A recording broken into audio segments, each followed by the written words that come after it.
Ok, estoy grabando la sesión. Bueno, ayer nos quedamos en la parte de que vimos que todas las fuentes de información, independientemente de la naturaleza de estas, si son analógicas o discretas, pues se caracterizan por ser aleatorias, de tal manera que vamos a necesitar caracterizarlas en términos estadísticos, ya que si la fuente fuera determinista, o sea, es decir, si supiéramos qué es lo que va a generar, exactamente, pues ya no habría necesidad de transmitir dicha información.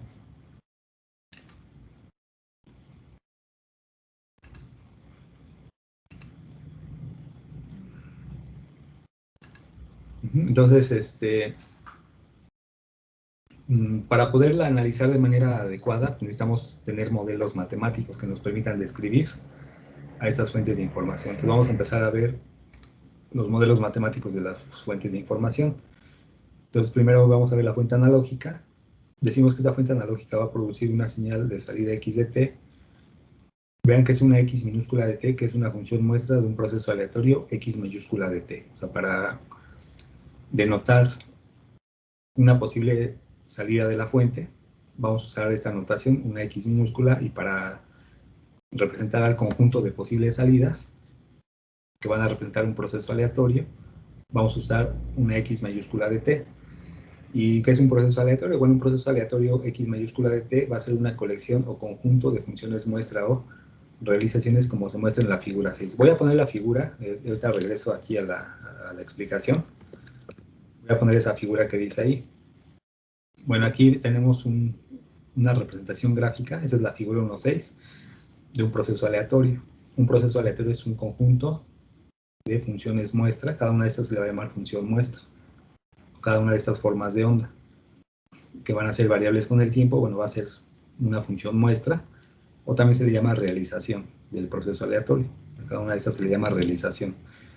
Este conjunto de funciones muestra o realizaciones va a formar un proceso aleatorio. ¿Y qué van a representar? Bueno, en el caso de la fuente analógica, estas representan las posibles salidas, ¿no?, emitidas por esa fuente, o los posibles mensajes, ¿no? Y como hablamos de una fuente analógica, de acuerdo a la definición que vimos, esto representaba una infinidad de valores, ¿no?, o una infinidad de funciones muestra. Entonces, eso es lo que quiere decir de manera matemática, ¿no? Ahora, ¿por qué se le llama proceso aleatorio? Porque cada una de forma aleatoria, o sea, va a variar con el tiempo, pero aleatorio, o al azar. De tal manera que, bueno, regresando a la definición, por ejemplo, aquí vean que tengo una x minúscula de t, S1. ¿Qué quiere decir esto? Que esta es la función muestra, porque es una x minúscula, varía con el tiempo, está variando con el tiempo, y además la S1 hace alusión a que es la función muestra 1. Vean que aquí tengo x de t, S2, la t es variable con el tiempo, o la t es variable, o sea, es decir, la función muestra está cambiando con el tiempo, y S2 me hace referencia a la función muestra 2. Después aquí en esta de aquí es Sn-1, o sea, es la función muestra n-1, también variable con el tiempo, y aquí tenemos cómo cambia con el tiempo. Y luego aquí tenemos la x de t, Sn, esa es la enésima señal muestra o función muestra, y también está cambiando con el tiempo. Los puntos suspensivos quiere decir que hay más, ¿no? O sea, que hay más para acá y más hacia acá. De tal manera que vamos a regresar a la diapositiva anterior para ver estas definiciones, donde está aquí, y observamos que dice, bueno, ¿cuáles serían ejemplos de procesos aleatorios? Aquí ese es un ejemplo que dice, el que está aquí en la diapositiva, dice el conjunto de formas de onda correspondientes a la temperatura del aire en diferentes ciudades alrededor del mundo durante el día. Pues es decir, si nosotros midiéramos la temperatura en diferentes ciudades por todo el mundo, durante un día, pues en cada ciudad vamos a observar una, pues sí, una variación de temperatura distinta durante un día, ¿no?, del aire.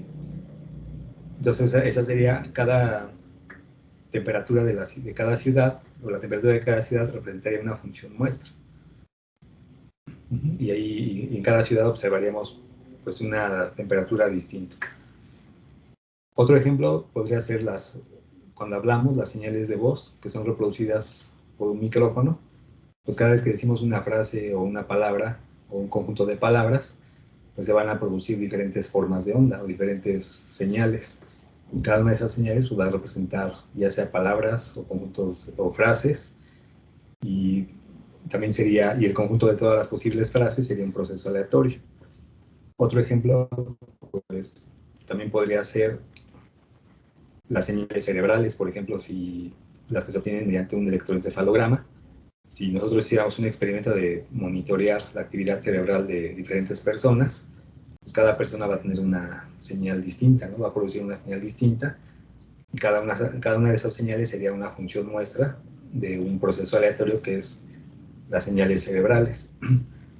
Entonces, al decir eso, bueno, también podemos dar otra definición alternativa, donde matemáticamente un proceso aleatorio también se define como la función de dos variables, el tiempo t y un espacio muestra. Entonces, no sé si alguien recuerde qué quiere decir un espacio muestra, porque eso tiene que ver con la probabilidad. O sea, es el espacio, cuando hablamos de un espacio muestra, eso tiene relación con lo que es la probabilidad. No sé si alguien me pueda decir o recuerde qué quiere decir un espacio muestra.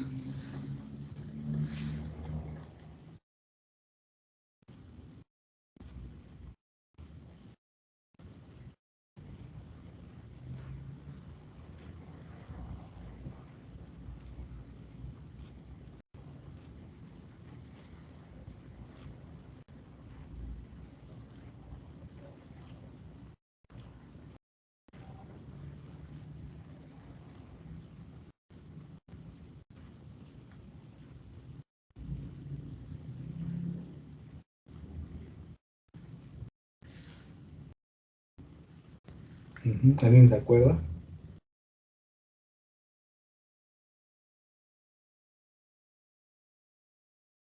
Pues es bueno, sería como los números que pueden dar a través de un resultado de algo, los posibles resultados.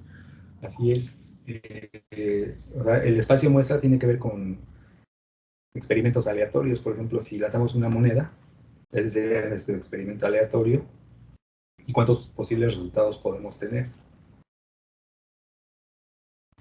Dos, ¿no? Dos. O sea, es decir, en este caso, el espacio muestra serían todos los posibles resultados de ese experimento, que sería Sol o Águila, ¿no? Que son los dos posibles resultados. Entonces, pues esa sería la definición. O sea, un espacio muestra es el conjunto de todos los posibles resultados de un experimento aleatorio. Entonces ahí voy a poner la siguiente diapositiva. Ahí está, ¿no? La siguiente diapositiva. Tenemos aquí, vean que el proceso aleatorio está, aquí está en función de dos variables, el tiempo y un espacio muestra. O sea, todo esto, este conjunto de formas de onda, o realizaciones o funciones muestra, van a representar un proceso aleatorio que es función de dos variables, el tiempo y el espacio muestral o espacio muestra. Cada uno de estos, S1, S2, Sn-1, Sn, representan los puntos muestra o son los posibles resultados del espacio muestra o del experimento aleatorio. De tal manera que, por ejemplo, recurriendo a los ejemplos que pusimos, si hablamos de las variaciones de temperatura, por ejemplo, si cada una de esas representa las variaciones de temperatura en una ciudad distinta a lo largo del día, pues el punto muestra sería la primera ciudad donde se midió la temperatura, esa sería la segunda ciudad, S2, esa sería la n-1 ciudad y esa sería la enésima ciudad, y así podemos tomar tantas como sea posible. Y también podemos monitorear la temperatura tanto como querramos en el tiempo, ¿no? Puede ser un día, una semana, un mes, un año, etc. Podríamos dejarlo indefinidamente. Entonces, todo eso va a formar un proceso aleatorio. Si hablamos de las señales de voz, por ejemplo, esas van a ser variables con el tiempo, pero cada punto muestra, o cada valor S1, S2, Sn-1, Sn, pues pueden representar las posibles frases que podamos decir, ¿no? Cuando hablamos. Y ese conjunto de frases va a formar el espacio muestra, que van a estar representadas mediante variaciones a lo largo del tiempo. Si hablamos de las señales cerebrales, también van a ser variables con el tiempo, Bueno, cada punto muestra representaría a cada una de las personas a las cuales se les midió la actividad cerebral. Y así podemos tomar la persona 1, la persona 2, la persona n-1, la persona enésima y tantas como podamos nosotros estar o monitorear, ¿no? En el caso de la actividad cerebral. Podemos monitorearlas también por 1 hora, por 2 horas, etcétera, dependiendo del periodo de tiempo que nosotros vayamos a ocupar, ¿no? O vayamos a requerir.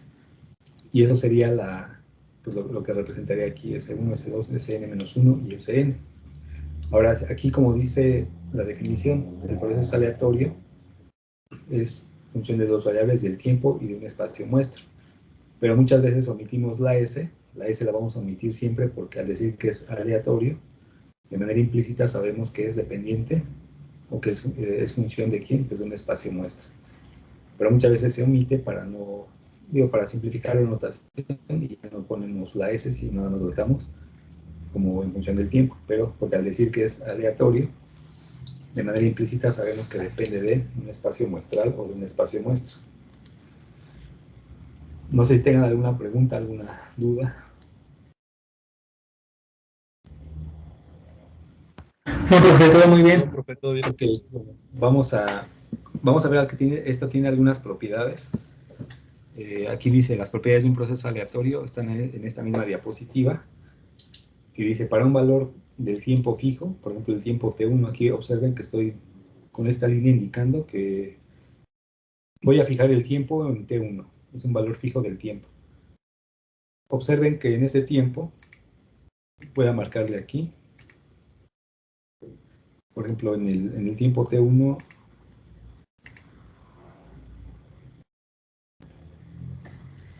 observen que, por ejemplo, la primera función muestra adopta este valor. La función muestra 2 en el tiempo t1 adopta este valor. La función muestra n-1 adoptó este valor. La función muestra enésima adoptó ese valor, ¿verdad? Vean que ahí tenemos 4 valores. Los 4 valores son distintos y además ocurren al azar.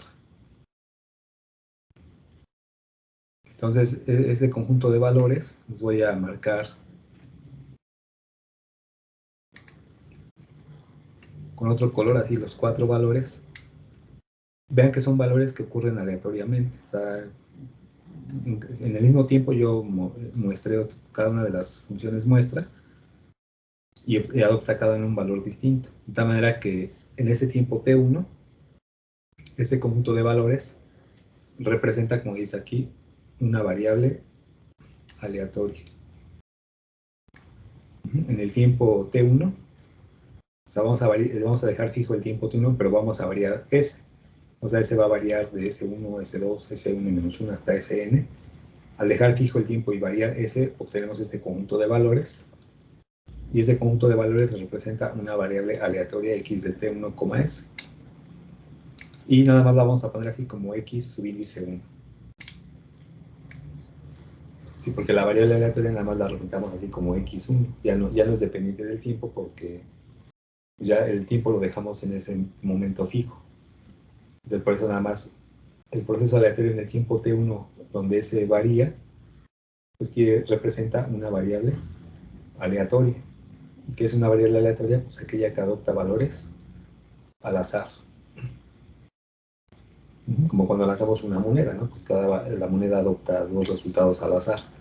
Aquí la variable aleatoria adopta todos estos valores al azar. Eso es lo que representaría cuando dejamos fijo el tiempo y variamos ese. Después, la segunda propiedad que está aquí abajo, en el segundo renglón, dice que para un valor fijo de S, por ejemplo S2, y S2 se refiere a este punto, ¿verdad? Y el tiempo variable, entonces aquí vamos a decir x de t variable, S fija. Vamos a ver S fija y el tiempo variable, pues lo voy a resaltar. Vean que si fijamos S2 y variamos el tiempo, obtenemos esta función nuestra. Nada más, ¿no? Entonces dice aquí, para un valor de S fijo, por ejemplo S2 t variable, o sea, es decir, el proceso aleatorio en el tiempo variable, S2 fija, pues va a representar la función muestra o la función del tiempo x2 de t. O sea, nada más va a ser este. Después el tercer caso nos dice, si dejamos el tiempo fijo y s fijo, vamos a dejar ahora el tiempo y el s fijos.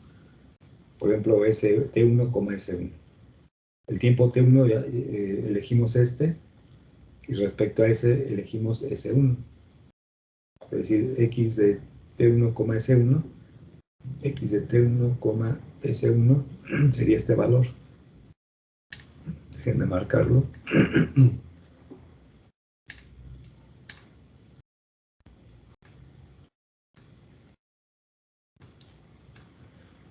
Como dice aquí, representa ¿qué? Un número real.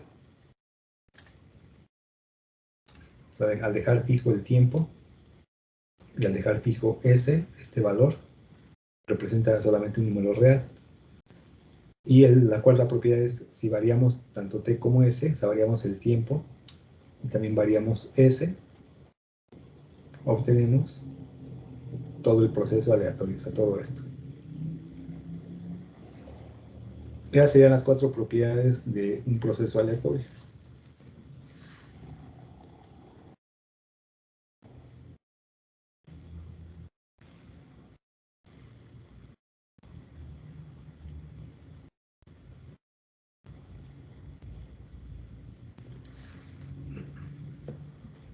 ¿Sí? ¿Alguna pregunta sobre esta parte?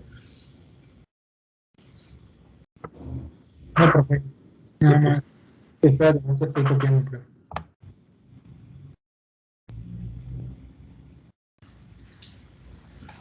Bueno, entonces vamos a ver. Vamos a ver un caso particular que se le conoce como procesos estacionarios. Vamos a ver ahorita ese caso. A la siguiente diapositiva dice procesos estacionarios, ¿no? Aleatorios estacionarios. Bueno, vamos a ver el caso estacionario porque la mayoría de las aplicaciones para comunicaciones pues caen dentro de este caso, ¿no? El caso estacionario, y eso simplifica pues muchas propiedades de los procesos aleatorios. Y dice ahí la definición, dice, son aquellos para los cuales sus propiedades estadísticas son invariantes para cualquier traslación en el eje temporal. O sea, en otras palabras, lo que quiere decir es que estos son aquellos que mantienen las mismas propiedades estadísticas, independientemente del tiempo en el cual los estemos observando. Me voy a regresar a la diapositiva anterior para hacer alusión a esta definición. Bueno, aquí, regresando a esta definición, bueno, partiendo de que ya vimos que cuando fijamos el tiempo, por ejemplo acá, ¿no? El tiempo t1. Este conjunto de valores representa una variable aleatoria en el tiempo t1. Si yo escojo un tiempo arbitrario, cualquiera, o sea, aquí lo estoy poniendo aquí, un tiempo t2. Entonces voy a volver a marcar los valores del mismo proceso aleatorio, pero ahora en el tiempo t2. Vamos a ver ahí qué es lo que ocurre. Entonces vean que aquí, en el tiempo t2, ahora esta señal adopta este valor, esta de aquí adopta este valor, esta de aquí adopta este valor y esta de aquí adopta este valor. De tal manera que esos cuatro valores otra vez representan, bueno, aquí en la gráfica solo se ven 4, ¿no? Pero acuérdense que puede haber, en realidad se requieren muchos valores, o sea, es decir, una infinidad de valores, porque es un proceso analógico. Pero ahorita para ilustrar aquí solo estoy poniendo 4, ¿no? 4 posibles valores que adopta. Vean que esos valores también son aleatorios, porque dependen de cómo, sí, de cuál es el valor instantáneo de la señal, ¿no? En el tiempo t2. Aquí adoptó este valor, aquí adoptó este valor, aquí adoptó este valor la señal muestra y aquí este valor. De tal manera que los estacionarios dicen que, la definición dice que son aquellos para los cuales sus propiedades estadísticas son invariantes para cualquier traslación en el eje temporal o para cualquier desplazamiento en el tiempo. En otras palabras, quiere decir que las propiedades que yo observo de estos valores en este tiempo t1 van a ser las mismas que las propiedades estadísticas de estos valores en el tiempo t2. Aunque los valores sean distintos, pero sus propiedades estadísticas van a ser iguales o van a ser invariantes. por ejemplo, si yo calculara el valor promedio de estos valores, cuando el proceso estacionario, el valor promedio de estos valores también va a ser igual, o sea, también va a ser el mismo, va a tener el mismo valor. A eso se refiere que sea estacionario. O esos 4 valores siguen la misma distribución de estos valores de aquí. Y eso sería a eso se refiere que sean estacionarios, que independientemente del tiempo en el cual yo los observe, pues van a mantener las mismas propiedades estadísticas. Y al hablar de propiedades estadísticas quiere decir, pues que si calculo su valor promedio aquí, o sus promedios acá, van a ser iguales a los promedios acá. Y en otro tiempo que yo escoja, van a tener los mismos promedios. Entonces eso quiere decir que el proceso es estacionario, que sus propiedades son invariantes para cualquier tiempo en el cual los observemos. Un ejemplo podría ser cuando, bueno, haciendo referencia aquí a los valores, a los 4 valores de acá y a los 4 valores de aquí. Un ejemplo de cuando tenemos los mismos promedios es, por ejemplo, en el grupo 8C2 hay 2 alumnos o 3 que tienen el mismo promedio en todas las materias, ¿no? O sea, su promedio es de 8, por decir. Pero cada uno de ellos tiene diferentes calificaciones o sea, en cada una de las materias, ¿no? Pero el promedio a todos les da 8. Entonces, aunque sus calificaciones cambian para cada alumno, pues su promedio al final es el mismo, ¿no? De esos 3 alumnos. Entonces aquí es algo similar, ¿no? Aquí tengo 4 valores distintos, calculo su promedio y me da un valor. Bueno, tomo otros 4 valores en otro tiempo posterior, calculo su promedio y si me dan el mismo promedio, bueno, eso de alguna forma me indica que es estacionario. Así en términos simples, eso es lo que representa. Ya de manera más... Sí, o sea, en general, en cualquier promedio de esa función, ¿me da lo mismo ese estacionario, profe? Sí, o sea, es como que yo tomo todos los valores en un tiempo, los promedio, y luego tomo todos los valores en otro tiempo posterior del mismo proceso. Si me da el mismo promedio, los mismos promedios, pues decimos que es estacionario. Ya de manera más formal quiere decir que, bueno, además del promedio tendría yo que observar su distribución. ¿Qué distribución siguen estos valores? Si estos valores de acá siguen la misma distribución de aquí, bueno, pues ya es estacionario en sentido estricto. Así se le conoce. Pero eso ya es cuando hablamos de la distribución que siguen los valores. La distribución o la tendencia, ¿no?, que tienen esos valores. Pero bueno, eso es haciendo alusión a la definición, ¿no? Son aquellos para los cuales sus propiedades estadísticas son invariantes para cualquier traslación en el eje del tiempo. O sea, en cualquier tiempo que los observemos van a mantener las mismas propiedades estadísticas. Una propiedad estadística es el promedio. Hay más, ¿no? Está la varianza, la media, la distribución. Ahorita nada más puse como ejemplo la media porque es más simple, ¿no?, de explicar. Pero cuando hablamos de propiedades estadísticas hablamos de todo eso, ¿no?, de la media, de la varianza, de la densidad de probabilidad, o sea, de muchas propiedades. No sé si quedó claro. Sí, profe. Ok, bueno, voy a pasar entonces voy a regresar a la definición. Bueno, entonces estamos hablando con los estacionarios. Les decía, la mayoría de los casos en comunicaciones caen dentro del caso estacionario. Ahora, otra característica importante de los procesos estacionarios es algo que se llama la función de autocorrelación. La vamos a llamar Rxx de tau. Está por esta ecuación, Rxx de tau es igual a esta integral. Esto representa la transformada inversa de Fourier de esta función, Sxx de f. Porque vean que es Sxx de f, es la frecuencia por e a la j2 pi ft, f tau. Tau es una variable tiempo. Ahorita vamos a ver qué representa esta variable tiempo, o la tau que ese indicado tiene, por diferencial de la frecuencia. Y luego tenemos otra que se llama densidad espectral de potencia. Eso se le llama S mayúscula XX de f, es función de la frecuencia. Y esta va a ser la transformada directa de Fourier de la función de autocorrelación. Porque aquí es la transformada directa, pero ahí tenemos negativo. y a la menos j 2pi f. 2pi f es omega, ¿no? La variable omega o la frecuencia angular. Y aquí tau es la variable tiempo y diferencial de tau, ¿verdad? Que es la variable temporal. Pero bueno, primero vamos a ver qué representa la función de autocorrelación y luego qué representa la densidad espectral de potencia. Bueno, primero, este par de transformadas representa un teorema, así que ahorita la voy a anotar porque no lo anoté. Déjenme nada más aquí salir de la pantalla completa. Aquí está. Bueno, este par de transformadas se conoce como teorema de Wiener-Khinchin, así se le conoce. O sea, ese teorema me dice que, o me sirve, o nos va a servir, para determinar la densidad espectral de potencia de un proceso aleatorio.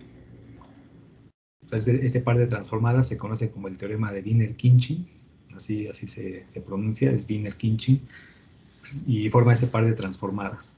O sea, es decir, yo puedo obtener la autocorrelación Rxx de tau mediante la transformada inversa de Fourier de la densidad espectral de potencia, que en ese caso se representa como Sxxdf, que es esta de acá. O viceversa, puedo obtener la densidad espectral de potencia si obtengo la transformada directa de Fourier de la función de autocorrelación Rxx de tau. ¿Sí? Y estas par de transformadas, les digo, se conoce como teorema de Wiener-Khinchin.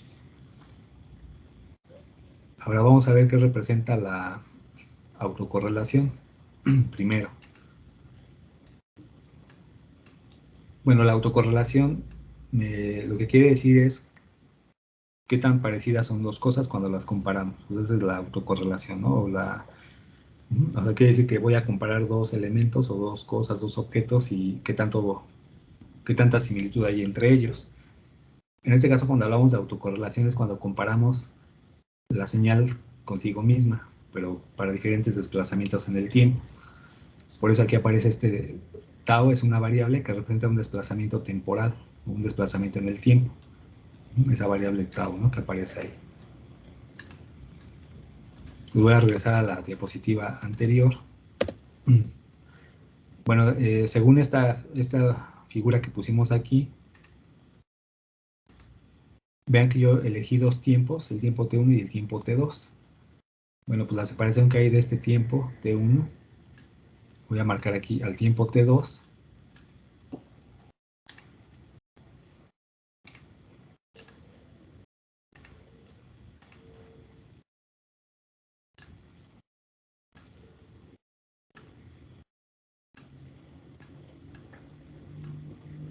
Esa diferencia en el tiempo que hay de T1 a T2 es la variable tau. O sea, la separación que hay de aquí hasta acá, entre esos dos tiempos.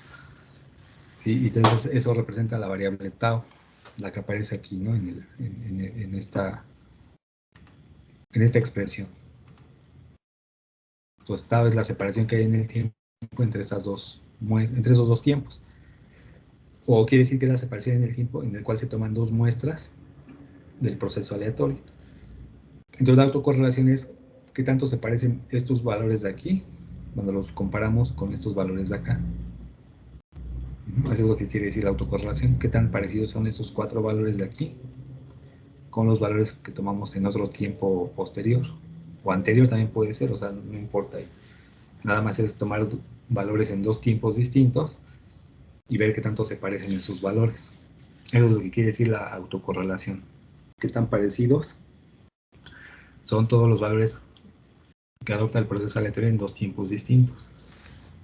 Qué tan parecidos son o qué tan similares son estadísticamente. Si hay un alto grado de similitud, la correlación va a ser alta.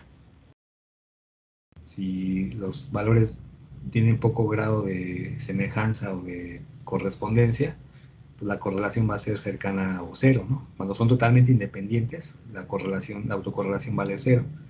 Cuando son altamente dependientes, la correlación va a ser alta, porque van a ser los valores muy parecidos. Y entonces es lo que quiere decir la autocorrelación.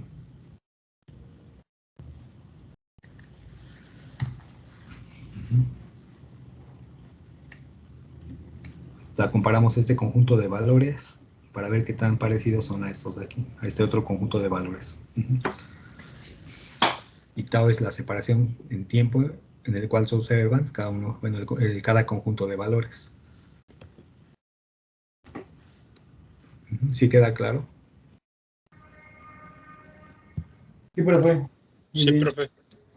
Ok, entonces vamos a ver ahora, por otro lado tenemos la función de densidad espectral de potencia, la cual llamamos SXXDF, que dijimos que es la transformada de Fourier, ¿de quién? De la autocorrelación, o de la función de autocorrelación, Rxx de tau por L a menos J2 pi F tau, diferencial de tau. Y lo que quiere decir esto es cómo se distribuye la potencia de la señal aleatoria en función del tiempo, cómo se ha distribuida la potencia de la señal, ¿no? En función de pues de la frecuencia. O sea, cuando hablamos de densidad espectral de potencia, pues nos referimos a cómo se distribuye la potencia de una señal en función de la frecuencia. Entonces, para eso, ¿cómo es que podemos visualizar la densidad espectral de potencia? Bueno, pues para eso usamos analizadores de espectro, ¿no? En la práctica, o sea, para poder medir esta densidad espectral de potencia, necesitamos una instrumentación que se conoce como analizador de espectros. Y en comunicaciones es de mucha utilidad porque, sobre todo a frecuencias altas, ya no podemos medir una señal con un osciloscopio donde básicamente la señal la observamos en el tiempo, sino necesitamos otra instrumentación porque no hay osciloscopios que trabajen a frecuencias tan altas. Entonces ahí se tiene esa limitante y bueno, por eso es importante pues también conocer la otra representación de una señal, que es la de mediante el dominio de la frecuencia. Y para eso pues recurrimos a la definición de densidad espectral de potencia. Entonces básicamente la densidad espectral de potencia nos dice cómo se distribuye la potencia de una señal en función de quién, de la frecuencia. Y tiene unidades de watts sobre hertz. Entonces para eso voy a mostrar aquí aquí tengo una aplicación que es para Android, donde lo que hace esta es captar, por ejemplo, a través del micrófono de mi tableta, capta cuando yo hablo. Entonces ven que aquí se ven, a la hora que yo hablo se ven las variaciones, ¿verdad?, de la señal de voz. Y en la parte inferior se ve el espectro, la densidad espectral de potencia. Entonces aquí está esa es la frecuencia, son 40 Hz, 80, y así. Vamos viendo hasta 2 kHz, 4 kHz, 8 y así. Entonces, eso es lo que representa o sea, es una forma en la cual podemos ver, ¿no?, la señal en el tiempo. ¿Sí? Vean que es una señal que cambia aleatoriamente. Cada vez que yo hablo se presenta una forma de onda distinta. Y en la parte inferior observamos lo que es pues la densidad espectral de potencia, ¿no? Observen que ahí hay componentes espectrales a la hora que yo hablo. Algunas sobresalen respecto a otras. O sea, eso quiere decir que son las componentes en estas frecuencias, es donde pues están las componentes que tienen mayor potencia o las más representativas o las que tienen mayor intensidad aquí, mayor potencia, ¿no?, en este caso. Pero va a depender del volumen de la voz, va a depender del tono de la voz. Entonces eso va a hacer que las frecuencias estén en la región hacia abajo o hacia arriba. Normalmente cuando la voz es grave, pues están en frecuencias más bajas. Cuando la voz es aguda, pues las componentes espectrales sobresalen en la parte de frecuencias altas. Entonces así es una forma en la cual podemos nosotros ver aquí la densidad espectral de potencia, cómo se distribuye la potencia en función de la frecuencia. Y así es una forma en la cual podemos nosotros pues observarla, ¿no? Por ejemplo, ahí le puse pausa y vean que para esta forma de onda tenemos este espectro. Y esta componente espectral es como la más dominante, ¿no?, porque tendría mayor potencia. Esta región es donde se tiene el mayor contenido de potencia de esta señal. Sí, hay otra donde se ve más detallado el espectro, que es esta. Por ejemplo, esta se ve un poquito más detallada, ¿no? Ahí aquí tenemos la frecuencia y esas son también se ve con más detalle, ¿no? Las componentes espectrales, y de hecho marca hasta las frecuencias. Igual observen que cuando yo hablo, esto está cambiando. A veces aparecen las dominantes de este lado, a veces aparecen por acá. O sea, va a depender del tono de la voz, de la intensidad, y es como nosotros podemos también ver la distribución de potencia de una señal en función de quién, de la frecuencia. Ven que aquí están, ahorita la detuve, en esas frecuencias están como las componentes mucho más altas, ¿no? Y desde acá disminuye. Por aquí en esta región están las mayores frecuencias, que más o menos aquí son 100, aquí 500, 1 kilo, 2 kilohertz, y así llega hasta, ahí tenemos 10 kilohertz. Más o menos cubre la gama audible, ¿no? Que es de 0 a 20, o de 20 Hz a 20 kilohertz. Acá dice que usa ese tipo de ventana, y para estimar el espectro, utiliza una operación que se llama la transformada rápida de Fourier, de 2048 puntos, y una frecuencia de muestreo de 44.100 Hz. Entonces es como esos son los parámetros con los cuales está haciendo la estimación espectral, ¿no? De esto. Y así es bueno, y así es como más o menos se observa, ¿no? Un espectro. Y eso es lo que representaría la densidad espectral de potencia. ¿Cómo se distribuye la potencia de una señal? Aquí normalmente tenemos potencia de este lado en el eje vertical, y aquí en el eje horizontal tenemos frecuencia. Es frecuencia contra potencia. Perdón, potencia contra frecuencia. ¿Alguna pregunta?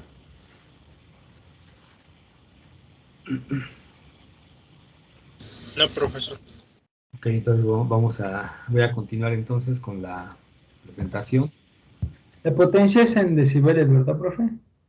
Bueno, potencia normalizada es en decibeles. Si no la normalizamos, o si la dejamos relativa a 1 watt, se mide en dB watts, o si la referimos a 1 miliwatt, se expresa en dBm. Pero si está normalizada, se deja en dBs. Muy bien, gracias.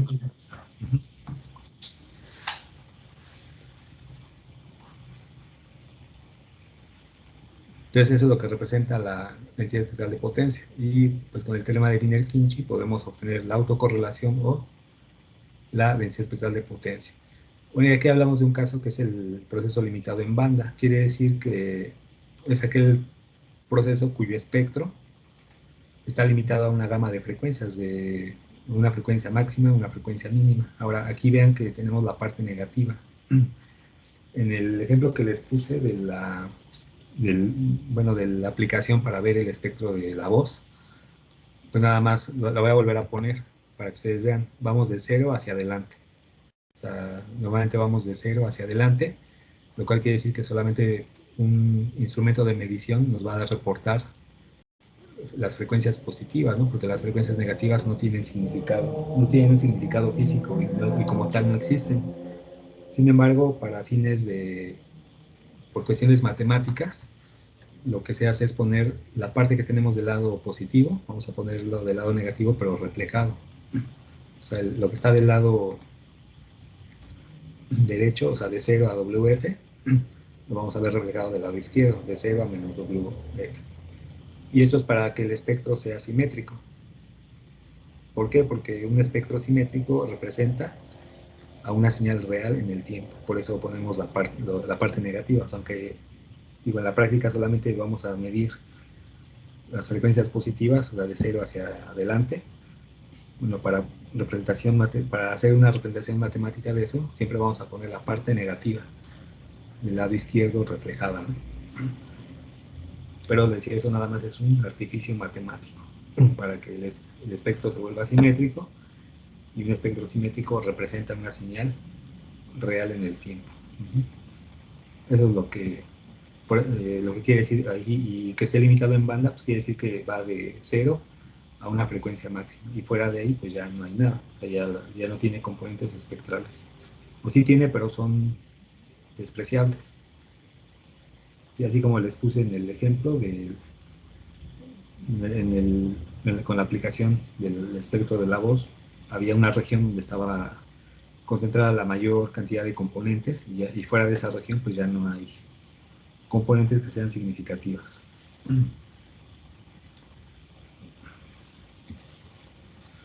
Ok, entonces vamos a pasar a ver lo que es la fuente estacionaria. Aquí, fuente discreta. Estamos viendo fuentes analógicas y vamos a ver también lo que es una fuente discreta.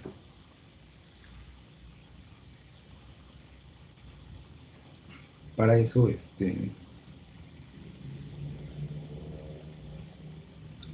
vamos a, déjenme pasarle aquí.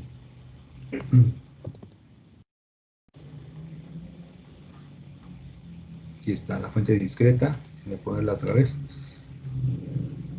En el caso de la fuente analógica, pues vamos a verla hasta esa parte, o sea, ya de forma general, de que es un proceso aleatorio y que cada salida pues forma parte de, o es una función muestra de ese proceso aleatorio. Nosotros vamos a centrar más en la fuente discreta porque vamos a trabajar principalmente ya con fuentes discretas, ya que pues todas las fuentes de información, primero hay que, en el caso de la analógica, se tiene que procesar, pues para que se puedan aplicar técnicas digitales de comunicaciones. Entonces ya al final se vuelve una fuente discreta. Entonces por eso nos vamos a centrar más en lo que son las fuentes discretas. Y esa fuente discreta, bueno, primero vamos a poner aquí la definición. Esta va a emitir una secuencia de letras o símbolos que son seleccionados de un alfabeto finito de letras o símbolos. O sea, es decir, aquí vamos a poner el alfabeto de la fuente. Aquí tenemos el alfabeto de L letras, o sea, X1, X2, X3, hasta XL. Estos van a ser, o es el alfabeto de la fuente, el cual está formado de letras, o también llamados símbolos. Y además cada letra o cada símbolo tiene una probabilidad de ocurrir, la cual vamos a llamar P subíndice K. La P subíndice K es la probabilidad de que ocurra cualquiera del símbolo XK, donde XK es cualquiera de estos.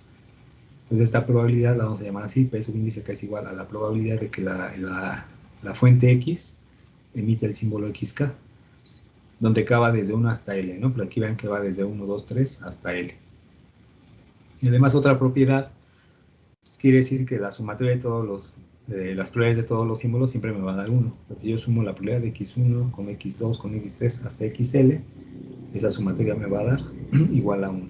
Entonces decimos la probabilidad del símbolo P subíndice K o la probabilidad del símbolo K es igual a la probabilidad de que X emita el símbolo XK, donde XK puede ser cualquiera de estas letras.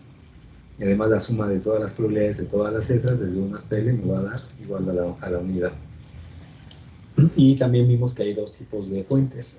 Aquí, de hecho, ayer lo comentábamos, vimos una definición general. Ahorita vamos a ver la definición matemática.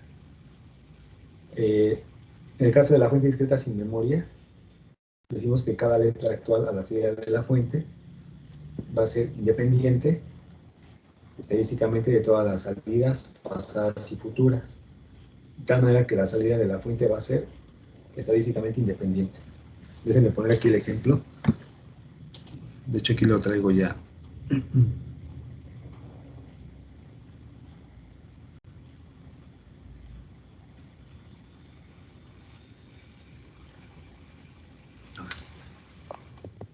Voy a salir de la pantalla completa para poner de momento este ejemplo.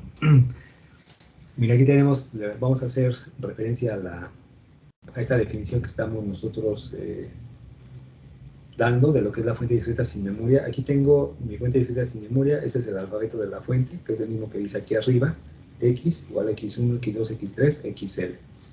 Y también la sumatoria de todas las probabilidades de cada letra, toda la probabilidad de X1 más la probabilidad de la letra X2, más la probabilidad de la letra X3 hasta la letra XL, me va a dar siempre igual a 1.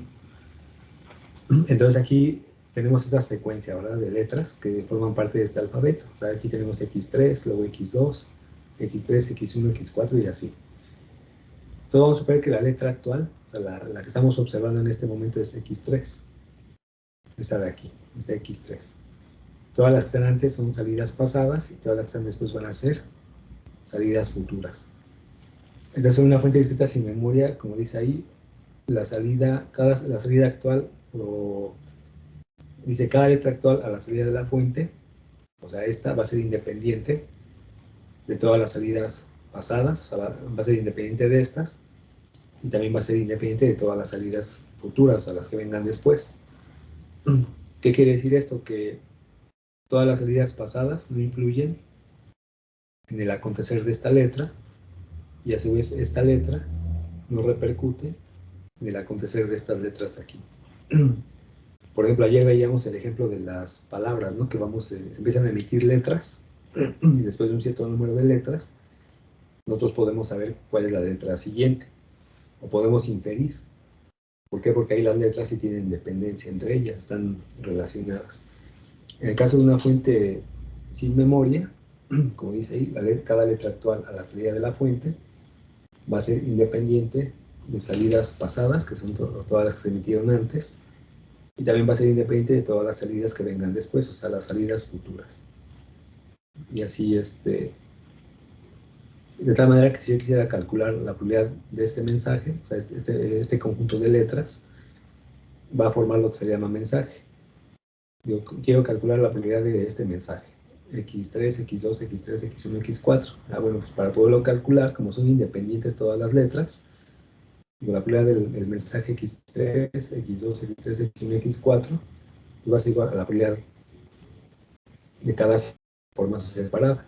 O sea, decir, voy a multiplicar la probabilidad de x3 por la probabilidad de x2, por la probabilidad de x3, por la probabilidad de x1, por la probabilidad de x4, ¿no? Y el hecho de que sean independientes, pues eso va a simplificar el cálculo de esta probabilidad. Esa sería pues una ventaja de que la fuente sea sin memoria.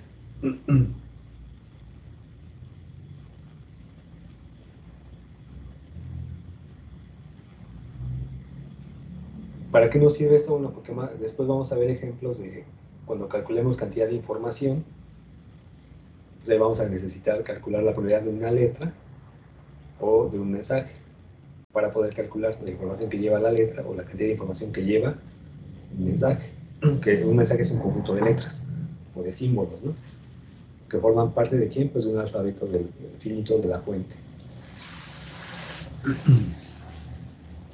Ahora, ¿qué otro ejemplo podríamos tener? En el caso de las fuentes discretas, bueno, regresando un poquito a la definición general de la fuente discreta, podríamos hablar de un texto, podríamos hablar por ejemplo, de un texto, podríamos calcular cuál es la probabilidad con la que ocurre cada letra dentro de un texto. O sea, si hablamos de un texto en español, podríamos analizar cuál es la probabilidad de que ocurra la letra A, cuál es la probabilidad de que ocurra la letra B, cuál es la probabilidad de que ocurra la letra C, y así sucesivamente, hasta la Z, ¿no?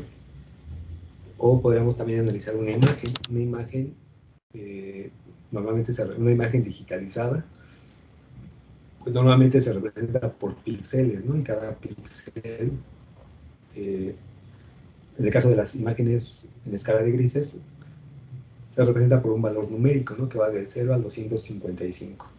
Y de esa manera podemos nosotros pues, cuantificar el nivel de gris de un píxel dentro de una imagen. Entonces, por ejemplo, podremos calcular en una imagen o analizar una imagen para ver con qué probabilidad ocurre cada píxel.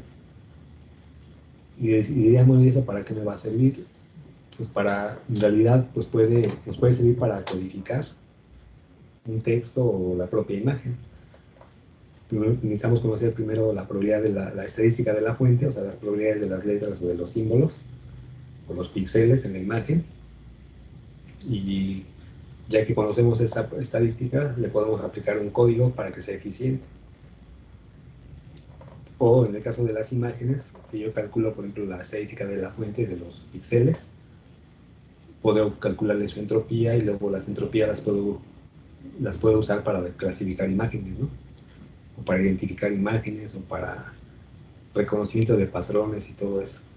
Y, o sea, hay muchas aplicaciones, pero lo importante es saber cómo extraer la estadística de una fuente. Y de la fuente de información pues puede ser un texto, puede ser una imagen, puede haber muchos ejemplos. No sé si queda claro. Sí, profe, todo bien. Ok, Sí, entonces profesor. vamos a empezar. Y vamos a ver otra, ahora, lo que es la fuente con memoria. Bueno, ayer vimos una definición muy general de la fuente con memoria, y ahí decimos que, bueno, retomando esa definición, decimos que para una fuente con memoria, la serie de la fuente discreta tiene dependencia estadística. Por ejemplo, un texto en español. Ahí, pues hay dependencia porque las letras llevan un orden, y si les cambiamos el orden, pues ya a veces pueden perder el significado, ¿no? El orden de las letras. Entonces ahí los textos pues, normalmente son ejemplos de fuentes con memoria, porque las letras llevan un orden y ese orden de letras va a formar palabras. ¿Por qué? Porque, bueno, a partir de esta característica podemos formar un modelo matemático basado en el concepto de estacionalidad estadística. ¿Y qué quiere decir eso? Ahorita vamos a explicar con un ejemplo. Y decimos, por definición, una fuente discreta es estacionaria si las probabilidades conjuntas de dos secuencias de longitud n son iguales. O sea, es decir, yo tengo dos secuencias dentro de un texto, escojo dos secuencias de tamaño n, donde n la única condición que debe de cumplir es que sea mayor o igual a 1. O sea, n puede ser una secuencia de 1, de 2, de 3, de 4, de 5 letras, etcétera. Y yo tomo una secuencia de n letras y luego tomo otra secuencia de n letras más adelante, donde le doy un desplazamiento de n unidades. Si las probabilidades de esas dos secuencias son las mismas o son iguales, decimos que la fuente es estacionaria. Entonces voy a poner aquí un ejemplo de una fuente estacionaria. Vamos a poner ahorita un ejemplo. Déjenme nada más aquí. Voy a poner ahorita voy a dejar aquí la definición para hacer referencia a ella. Nada más déjenme ampliar aquí para que se vea bien, se vea completo esto. Entonces vamos a ver a partir de la definición de fuente discreta con memoria. Aquí dice que el texto en español es un ejemplo. Entonces voy a poner ahorita una frase. Aquí.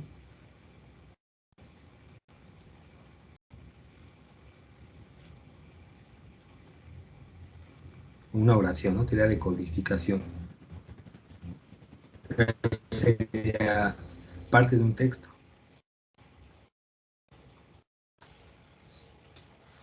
Teoría de codificación. Vamos a suponer que yo escojo una secuencia n, de un valor n mayor o igual a 1. Entonces voy a poner n igual a 3.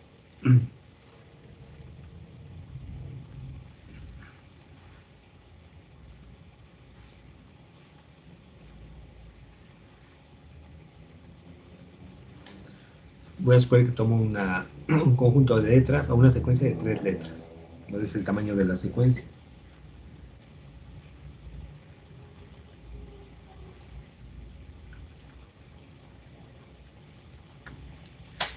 Entonces vamos a tomar aquí 3. Puedo tomar estas 3 letras, ¿no? Las primeras 3.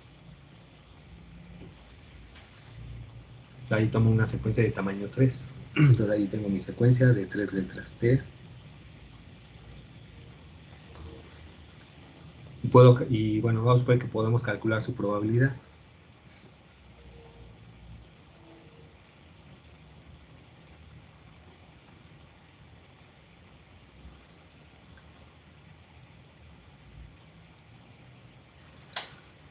Y luego vamos a suponer que yo tomo un desplazamiento m. M es cualquier desplazamiento m, o sea, es un valor entero. Puede ser tanto positivo, negativo o cero. Vamos a suponer que tomo m igual a 2 desplazamientos. O sea, m es el desplazamiento en letras a partir de la secuencia original.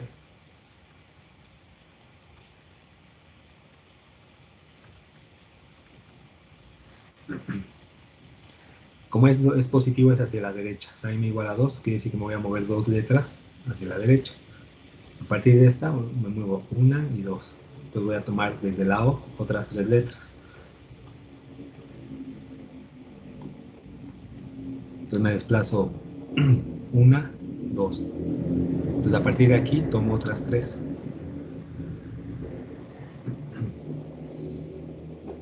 Entonces ahí tengo la nueva secuencia sería, ahora voy a dejar así en ese color, O, R, I. Entonces su probabilidad es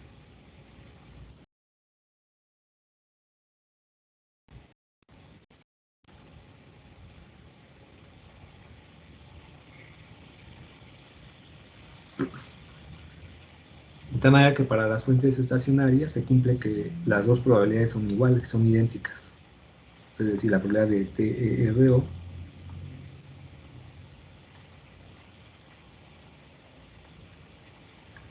va a ser igual a la probabilidad de ORI.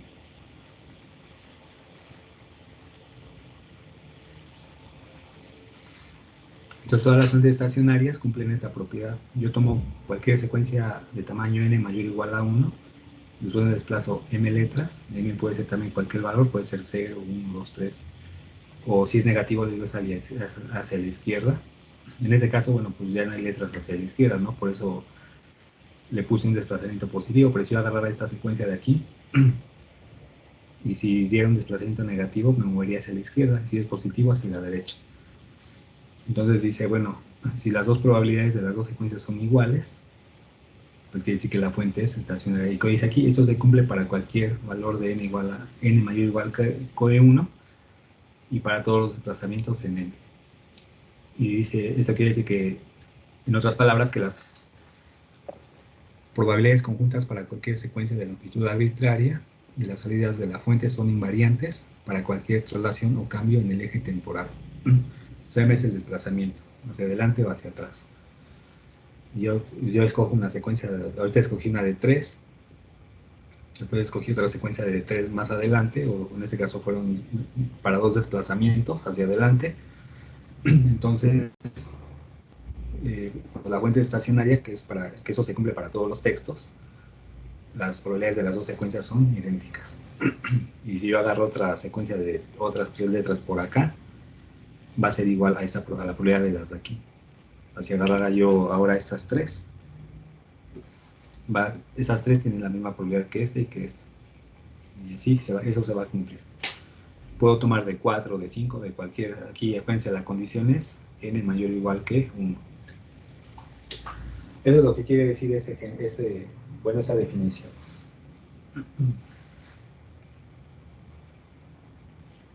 No sé si queda claro.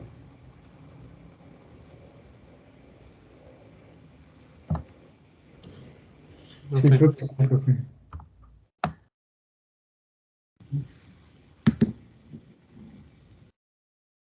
¿Sí queda claro? ¿Sí se entendió? Esa definición, así como está escrita en la diapositiva, a lo mejor no es del todo clara, ¿no? Pero ya poniendo este ejemplo así con un conjunto de letras, pues ya queda más claro como qué quiere decir, ¿no?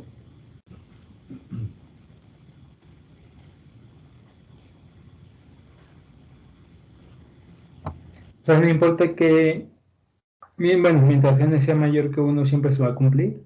Sí, o sea, puede ser desde una letra, que dice mayor o igual.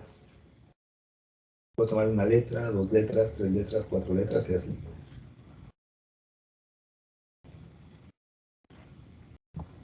Ok, profe, sí, muy bien. Entonces, esa sería pues la explicación de esto de acá. Ok, no sé si tengan alguna otra pregunta. De hecho, ya vamos a terminar hasta aquí, porque ya vamos a empezar a ver la próxima clase lo que es el concepto de cantidad de información. Déjenme aquí ya ampliar la pantalla. Voy a dejar digo, si es que no hay preguntas, voy a dejar de compartir la pantalla y voy a terminar también la grabación.